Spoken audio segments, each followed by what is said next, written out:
Shalom, shalom, shalom, shalom. Selamat pagi. Sejahteralah hidup kita di hari Selasa tanggal 26 April tahun 2022. Dan adalah sebuah anugerah jika kita bisa berada di hari ini, amin.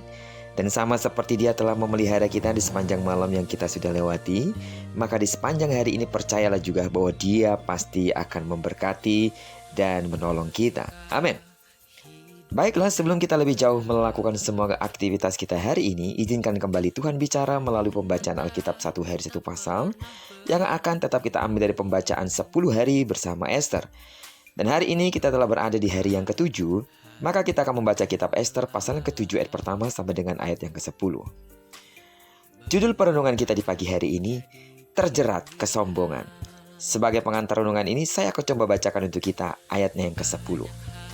Kemudian Haman disulahkan pada tiang yang didirikannya untuk Mordekai, maka surutlah panas hati raja. Saudara, saya pernah membaca sebuah cerita yang berjudul Burung Gagak yang Jahat. Kisahnya memiliki pesan moral yang sangat baik. Kisah ini ditulis oleh Herodion Pitra Karya Gunawan. Kisahnya adalah sebagai berikut. Adalah seekor burung gagak yang bertubuh besar, gagah dan angkuh. Ia marah pada seekor burung kutilang karena tidak takut padanya. Suatu hari datang pemburu ke hutan. Gagak menghasutnya untuk memanasi kutilang dengan menawarkan bulunya sebagai anak panah. Namun si pemburu berulang-ulang gagal memanah kutilang hingga bulu si gagak habis semuanya. Dan karena kesal tidak mendapatkan hasil buruan itu, sebagai gantinya, pemburu menangkap gagak yang kini tidak dapat terbang karena bulunya sudah habis.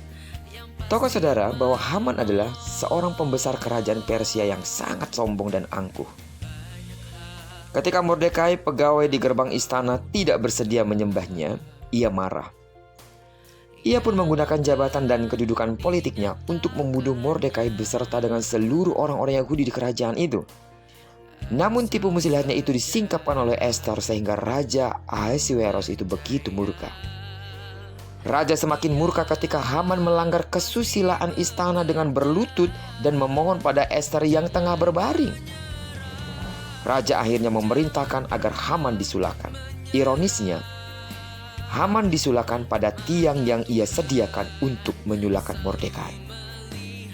Ia akhirnya jatuh karena kesombongan dan keangkuhannya sendiri.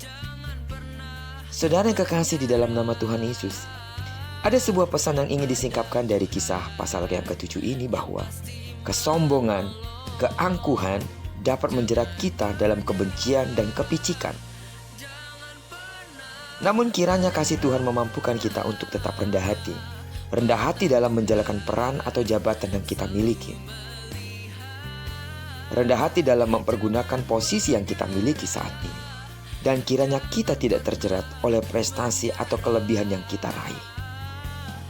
Karena jika kita tidak berhati-hati, maka kesombongan dan keangkuhan akan membunuh kita sendiri dengan caranya.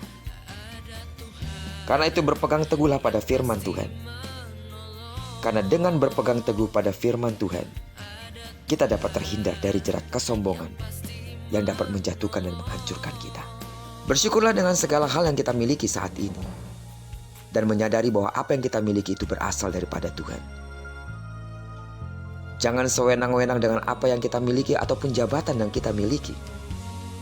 Karena semuanya itu harus kita pertanggungjawabkan di hadapan Tuhan. Selain itu, keangkuhan dan kesombongan, penyalahgunaan jabatan dapat merusak hidup kita, bahkan dapat berakibat buruk terhadap orang-orang yang kita kasihi di sekitar kita. Terpujilah nama Tuhan. Kiranya perundungan kita hari ini sekali lagi menyadarkan kita bahwa kesombongan dan keangkuhan itu dapat menjatuhkan kita kapan saja. Dan belajarlah selalu untuk rendah hati dan mempergunakan kewenangan yang ada pada kita dengan baik dan penuh dengan tanggung jawab. Diberkatilah kita semua. Digenapilah kiranya firman Tuhan yang berjanji bahwa apa yang diperbuat tangan kanan dan tangan kiri kita dibuatnya berhasil. Amin. Dan karena kita telah menyerahkan seluruh aktivitas kita sepanjang hari ini ke dalam tangan Tuhan, percayalah, kemanapun kaki kanan dan kaki kiri mau melangkah, di sana pasti kemuliaan Tuhan akan dinyatakan. Amin. Doaku bagi sidang jemaat Tuhan sedang bergumul tentang pergumulan sangat pribadi, bahkan saudara yang sakit, di dalam nama Tuhan Yesus, Tuhan menjadi jawaban buat saudara. Diberkatilah kita bersama dengan orang-orang yang kita kasihi serta bersama dengan orang-orang yang kita cintai dimanapun mereka berada. Terpujilah nama Tuhan. Shalom.